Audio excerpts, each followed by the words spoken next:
Здравствуйте! В эфире информационная программа «Настоящее время. Азия». В пражской студии я, Динара Аргин. Сегодня в выпуске.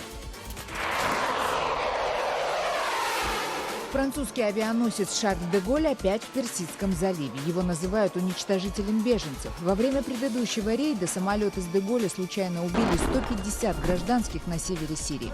Между тем Россия и Америка начали обмениваться угрозами из-за бомбежек Алеппо. Напомню американским стратегам, что воздушное прикрытие российских военных баз осуществляется зенитно-ракетными системами, радиус действия которых может стать сюрпризом для любых неопознанных летающих объектов. Казахстан стремительно стареет. Через 5 лет пенсионерами станут как минимум еще 2 миллиона человек. Многим из них грозит Альцгеймер, но программ адаптации у государства пока нет. Сам президент Казахстана считает, что жители его страны никогда не жили так хорошо. Вот так казахстанцы никогда не жили. Мигранты-патриоты из Кыргызстана требуют закрыть в Москве все 80 кыргызских ночных клубов. По мнению активистов, там процветают безудержный разврат и пьянство. Посетители с ними не согласны. Че, отдыхать пришел? Работа тяжелая, устаем. Иногда приедем сюда, отдыхаем по-человечески. Если вы видите это видео, это значит, что израильские военные задержали нас. Израильские девушки в бикини, но с автоматами взяли на абордаж корабль с палестинскими девушками в бикини, у которых автоматов не было. Прорвать блокаду сектора Газа с моря не получилось и на этот раз. Израильские ВМС занимаются пиратством в международных водах против судна гуманитарной флотилии в поддержку Газы. В Таджикистане определен победитель в соревнованиях по поеданию плова на время. Житель севера республики съел огромное блюдо всего за 1 минуту, оставив позади всех своих конкурентов. Его ждет приз в 2000 сомани. Я отлично себя чувствую. Было мало времени, а то я бы еще больше съел. У Организации Объединенных Наций появился свой собственный план по прекращению насилия в восточной части сирийского Алеппо. Как заявил спецпредставитель ООН по Сирии Стефан де Мистура, он готов предоставить боевикам Джебхат ан-Нусры гарантии беспрепятственного выхода из Алеппо. Речь идет о примерно 1000 самых активных боевиков, против которых сегодня направлены удары российских ВВС и атаки сирийской армии. Если вы все же решите с достоинством и с оружием уйти из Алеппо в Идлиб или куда вы захотите, я готов лично, физически сопровождать вас. Накануне готовность амнистировать повстанцев из Джебхат ан-Нусры и даже выпустить их из Алеппо подтвердил и президент Сирии Башар Асад. Между тем Мистура обратился к России и сирийскому правительству с эмоциональной речью, в которой потребовал остановить бомбежки, если ан-Нусра уйдет. Вот сейчас, на глазах всего мира, вот скажите, вы действительно готовы продолжать кидать свои эти ужасные бомбы и де-факто уничтожить весь Восточный Алеппо уже к Рождеству, весь этот древний город и все 275 тысяч его населения, и все это ради устранения всего 1000 бойцов Джебхат аль-Нусры?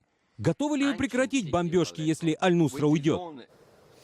Российский министр иностранных дел Сергей Лавров уже заявил, что предложение Мистуру ему очень нравится. В период, когда мы с Жаном Марком начали наши переговоры, поступило сообщение о том, что спецпосланник ООН по Сирии Стаффан де Мистура выступил с новой инициативой, которая нацелена на то, чтобы нормализовать ситуацию в Алеппо и прекратить боестолкновения, устранить причины для продолжающихся боевых действий. Мы заинтересованы в том, чтобы эту инициативу подробно изучить, и как только она поступит, будем к этому готовы. Так что наши переговоры сегодня были полезными. Мы говорили и о той инициативе, которую Франция внесла в Совет Безопасности ООН, соответствующий проект резолюции. Мы будем готовы над этим текстом работать, исходя из тех принципиальных подходов, о которых я упомянул, которые закреплены в российско-американских договоренностях, и, конечно же, с учетом тех решений, которые уже приняты Советом Безопасности ООН, Международной группой поддержки Сирии, которые нельзя предавать забвению.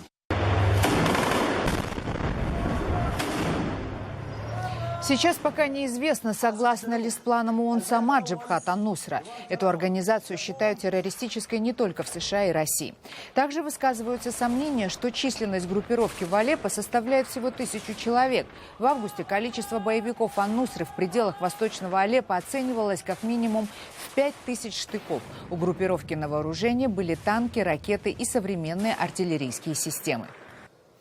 Тем временем Москва и Вашингтон обменялись серьезными угрозами в адрес друг друга из-за ситуации в Восточном Алеппо. Накануне из России прозвучали обвинения в адрес США, что Государственный департамент готовит план военного удара по Башару Асаду и, соответственно, по российским военным базам в Сирии. Пресс-секретарь Госдепартамента Джон Кирби в ответ подтвердил, что такие планы действительно прорабатываются и будут прорабатываться.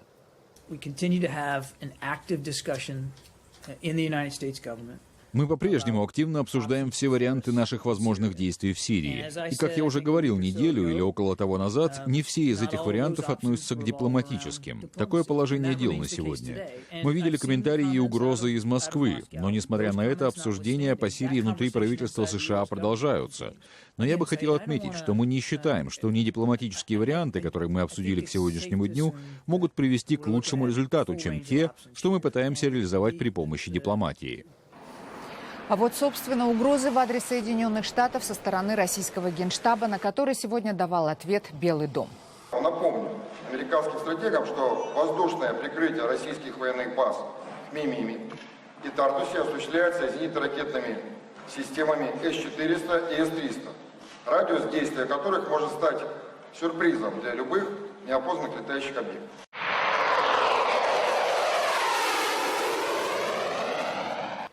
Тем временем в район сирийского конфликта снова прибыл французский ударный авианосец «Шарль де Голь». Франция заявила, что самолеты де Голля возобновляют нанесение ударов по ИГИЛ в Сирии и Ираке. Во время прошлого рейда авианосца французские самолеты, бомбившие ИГИЛ в Северной Сирии, по ошибке нанесли удар по колонии беженцев, в результате которого, по разным данным, погибли от 120 до 150 человек. Некоторые сирийские оппозиционные организации утверждают, что французская авиация также случайно разбомбила курдскую свадьбу, когда погибло почти 80 человек. Французское правительство пообещало расследовать эти инциденты. Результаты расследования пока неизвестны.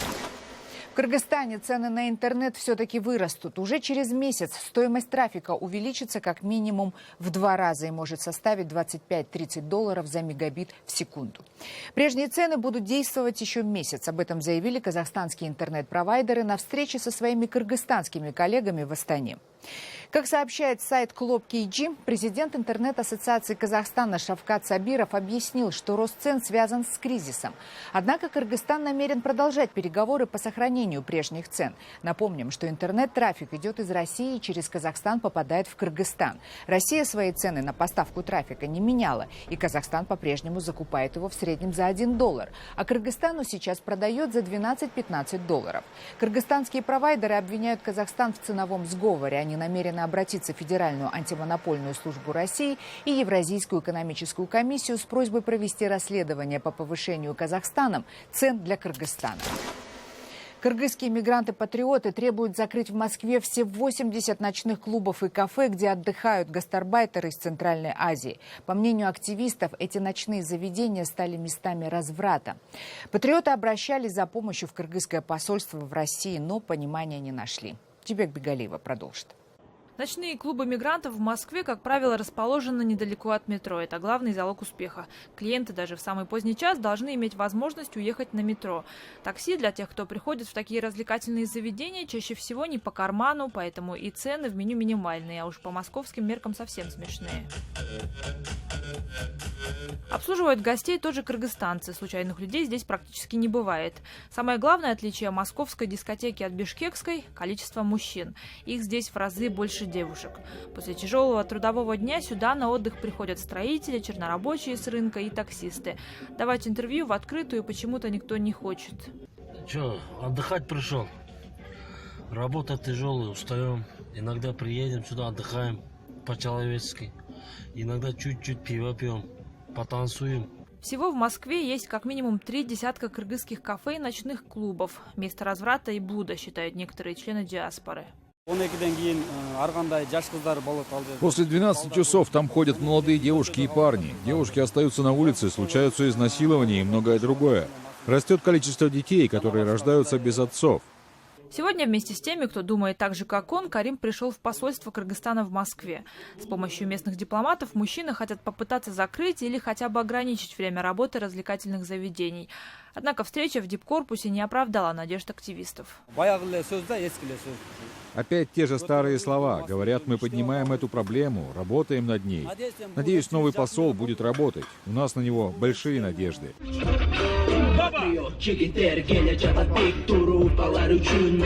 Себя и своих друзей Илим считает настоящими патриотами. За много лет в Москве город он объездил вдоль и поперек. По его собственным подсчетам, в российской столице работает около 80 кыргызских кафе и клубов. Для девушек и парней из деревень, говорит Илим, в большом мегаполисе слишком много соблазнов. Наши кыргызы, когда раньше уезжали в Москву или в Бишкек, мы просто по-настоящему прощались. А сейчас, когда кто-то говорит, что уезжает в Москву или в Бишкек, мы просто говорим «пока». Среди них очень много девушек. Если никто из властей не поможет решить этот вопрос, активисты намерены сделать это сами. В ближайшее время, собрав единомышленников, они готовы устроить рейды кыргызских ночных клубов. Как их встретит местная охрана, состоящая также из кыргызских парней, активисты еще не знают. Владельцы бизнеса участников рейда тоже пока еще не ждут. Джибек Багалиева, Азат Антымаков. В настоящее время. Москва. Президент Казахстана Нурсултан Назарбаев питается энергией своей страны. Об этом он заявил во время своего визита в североказахстанский город Петропавловск. Назарбаев убежден, что казахстанцы так хорошо еще никогда не жили. Бог помогал нам. Одно желаем вам здоровья, Александр Ильич. И летом помогало. Энергии. Спасибо. Это самое главное. Мы за вас молимся. Питаю энергию. Чем лучше становится страна, тем энергией питаюсь. Потому что вот так казахстанцы никогда не жили. Спасибо огромное. Спасибо. Казахстан известен всему миру сейчас. С уважением относится. Сейчас финансы в мире везде закрыты. Нам нет. Для нас все финансовые институты открывают свои запасы, они нам инвестируют. Это о чем говорит? Что мы здесь страна стабильная, живем мирно, государство развивается, и здесь для бизнеса созданы все условия. Тем временем, по официальной статистике, 7% населения Казахстана перешло 65-летний рубеж. Это значит, что республику можно назвать стареющим государством. Через 5 лет на пенсию выйдет еще 2 миллиона казахстанцев. Многим из них грозит болезнь Альцгеймера. Но государство никаких программ по адаптации не имеет. Решать проблему жителей страны пытаются самостоятельно. Репортаж Дмитрия Белякова.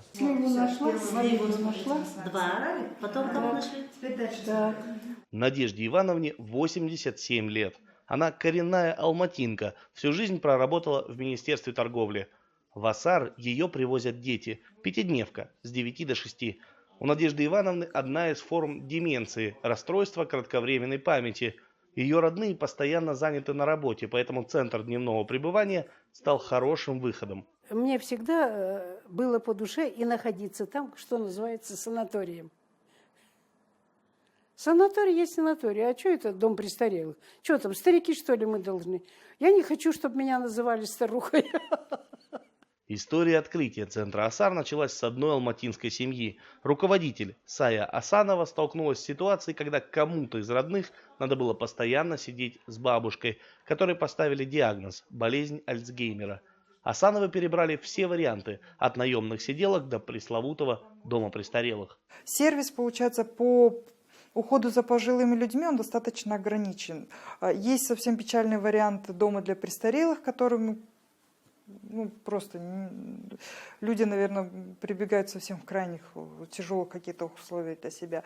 И есть варианты какого-то временного решения, да, допустим, бабушка отправит в санаторий. Но в санаторий хорошо ее отправили, но от старости ведь ее там никто не вылечит. Сая приняла решение, по примеру развитых стран, открыть центр для дневного пребывания пожилых людей.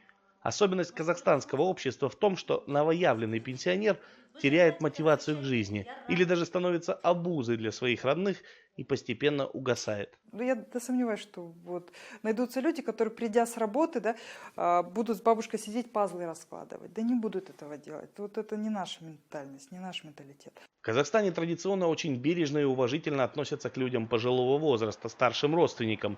Дом престарелых – это самый крайний выход, о котором большинство семей даже и не задумывается. Тем временем психолог Анна Кудеярова говорит о том, что к ней все чаще обращаются дети или внуки, которые жалуются на сильное психологическое давление со стороны родственников старшего пожилого возраста. Старшие тоже имеют свой характер. Да? И очень тяжело выдержать на старости лет 70-80-летнюю истеричку или 70-80-летнего параноика дедушку. Очень тяжело. Просто я работаю с такими людьми. Казахстан – стареющее государство. Доля граждан старше 65 лет превышает 7% от общего количества населения. Тем не менее, наука о старении организмов, геронтология, находится в республике в зачаточном состоянии, говорит Евгений Мирзаев. В первую очередь он обращает внимание на отсутствие квалифицированных медицинских работников, обученных работать с людьми старшего пожилого возраста. Есть некая специфика. Еще один важный момент. Казахстанцы очень тяжело переживают выход на пенсию. Потеря ежедневной цели, невозможность найти новую работу или продолжить свое дело, и у человека обостряются всевозможные заболевания. При этом, как считает Евгений, пенсионеры – это кладезь опыта. В их знаниях нуждается государство. Но закон не позволяет им продолжить свою работу. Государство, если оно желает внутренней эффективности, использования ресурсов, в том числе и демографических ресурсов, оно просто обязано создавать какие-то формы участия, консультативные советы по специальности, по профессии, какие-то предприятия, какие-то семинары, и приглашать, и оплачивать этот труд. То есть не просто, а все это должно быть по-настоящему. Согласно официальным данным, 10% населения республики сегодня старше 60 лет. То есть через 5 лет в категорию людей старшего пожилого возраста будет относиться уже почти 2 миллиона казахстанцев. Дмитрий Беляков, Павел Энгельгард. Настоящее время. Далее в программе. Если вы видите это видео, это значит, что израильские военные задержали нас. Израильские девушки в бикини, но с автоматами взяли на абордаж корабль с палестинскими девушками в бикини, у которых автоматов не было. Прорвать блокаду сектора Газа с моря не получилось и на этот раз. Израильские ВМС занимаются пиратством в международных водах против судна гуманитарной флотилии в поддержку Газы. В Таджикистане определен победитель в соревнованиях по поеданию плова на время. Житель севера республики съел огромное блюдо всего за 1 минуту, оставив позади всех своих конкурентов. Его ждет приз в 2000 сомани. Я отлично себя чувствую. Было мало времени, а то я бы еще больше съел. И опять к событиям на Ближнем Востоке. Корабль с 13 пропалестинскими активистками на борту так и не достиг сектора Газа. Очередная флотилия свободы, так называют себя активисты, пытающиеся прорвать блокаду сектора Газа морским путем, как и все предыдущие, потерпела фиаско. За последние 5 лет движение «Свободу Газе» организовало 10 таких наступлений. Их цель – прорвать блокаду Газа Израилем. Обычно израильский спецназ блокирует корабли еще на подходе. Однако 6 лет назад такой случай закончился перестрелкой. Были погибшие и раненые. Это привело к разрыву дипотношений между Израилем и Турцией, где и готовился рейс. На этот раз на прорыв израильской блокады пошли только женщины, в том числе и лауреат Нобелевской премии мира Мерит Корриган. Почему только они? И как израильтяне ответили своим оппонентам? Об этом Сергей Хиршфельд. На сей раз организаторы флотилии подошли к вопросу со смекалкой. К берегам Газы было решено отправить только женщин. Мол, израильские военные не посмеют остановить их силой. Военно-морские силы ЦААля ждали судна еще в нейтральных водах. Израильтяне ответили не меньшим креативом. На перехват пропалестинского судна «Зайтуна» выдвинулся спецназ, также целиком состоящий из девушек. В самой Газе отнеслись к очередной неудачной попытке прорвать блокаду крайне негативно. Израильские ВМС занимаются пиратством в международных водах против судна гуманитарной флотилии в поддержку Газы. Судно идет под голландским флагом. Все, что происходит происходит чистой воды терроризм, противоречащий международным законам. Военное преступление против 13 участниц этого заплыва. Перед тем, как блокировать судно, израильские командос дважды попросили капитана Зайтуны изменить курс. Лишь после категорического отказа остановиться спецназ блокировал мобильную и любую другую связь в радиусе многих миль, и израильские военные поднялись на борт судна. Активистки флотилии ранее заявляли, что не намерены сопротивляться израильским военным. В случае неудачи хотят побыстрее попасть на родину. Меня зовут Мадлен Хабиб. Я гражданка Австралии и капитан этого судна. Если вы видите это видео, это значит, что израильские военные задержали нас. Я требую от австралийских властей немедленно подать вопрос о моей экстрадиции на родину. Именно так и произошло. Через несколько часов Зайтуну отконвоировали в порт Ашдода. Всех участниц флотилии ждет немедленная депортация из Израиля. Сергей Хиршфельд. Настоящее время. Художник из Кыргызстана Азамат Джаналиев ко дню рождения российского президента Владимира Путина создал из гвоздей и ниток его портрет, который повторяет известную школьную фотографию российского лидера. Картину размером 2,5 на 1,5 метра художник создавал в знаменитой Петропавловской крепости, где ему любезно предоставили мастерскую. Но желательно девочки не трогать. Да. Вчера, в день рождения российского президента, художник выставил портрет Путина на улицу для публичного обозрения. Как сообщают петербургские СМИ, Джаналиев не планирует лично вручать свой подарок. Для этого, со слов художника, у него просто нет времени, как и у Путина. Но художник надеется, что президент узнает о портрете через СМИ и, возможно, пригласит его в Кремль. Еще один подарок Владимиру Путину сделали неизвестные в Нью-Йорке. Его огромный портрет с надписью «Миротворец» появился на Манхэттенском мосту. Полиция пыталась выяснить, кто именно повесил этот портрет в день рождения российского лидера. Об этом сообщает телеканал CBS. Между тем, пресс-служба Кремля заявила, что Путин отметил свой 64-й день рождения без пафосных мероприятий в кругу самых близких людей. На севере Таджикистана, в центре второго по величине города республики Худжанд, прошел грандиозный праздник плова. Туда съехались лучшие городские повара из всей Сагдийской области. Плов готовили в 40 казанах. На его приготовление ушло больше тонны мяса.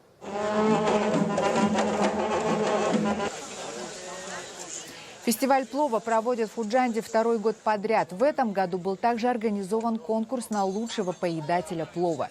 Победители определяли по скорости поедания любимого национального блюда. Им стал Рустам Халназаров, который единолично съел огромное блюдо плова всего за 1 минуту. Как вам плов? Очень вкусный. Я видел, как вы за короткий срок съели большое количество плова. Как вы себя чувствуете после этого?